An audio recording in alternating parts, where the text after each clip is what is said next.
ተወዳጁ ቲክቶከር ሙሴ ሰለሞን ታሰረ። ሙሴ ሰለሞንን እንግዲህ የምናውቀው የተለያዩ መረጃዎችን ሲያቀርብ ነው። ማህበራዊ ሚዲያን ለበጎ ተግባር ከሚጠቀሙ ጥቂት ግለሰቦች መካከል ተጠቃሹ ነው። ከሰሞኑ ሙሴ ሰለሞንና ብሩክ ኒውስ በቲክቶክ አዋርድ ዙሪያ ትልቅ ውዝግብ ውስጥ መግባታቸው ይታወቃል። በእርግጥ ደጋፊዎቻቸው እንጂ እነሱ አይደሉም ውዝግብ ውስጥ የገቡት። ደጋፊዎቻቸው ቲክቶክ አዋርዱን የሃይማኖት ፉክክር አድርገውት ውዝግብ ውስጥ ገብተዋል። ሙሴ ሰለሞንም ይህንን አዋርድ እንደሚያሸንፍ በእርግጠኝነት እየተናገረ ባለበት ሰዓት እንግዲህ በሚያሳዝን ሁኔታ መታሰሩን ሰምተናል።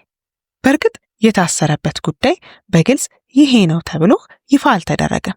ነገር ግን ከሳቢና ኮንሰልተንሲ ጋር በተያያዘ ሊሆን እንደሚችል ተገምቷል። ሳቢና ኮንሰልተንሲ እንግዲህ ሰዎችን ወደ ውጭ ሀገር እልካለው በሚል የተቋቋመ ካምፓኒ ነበር።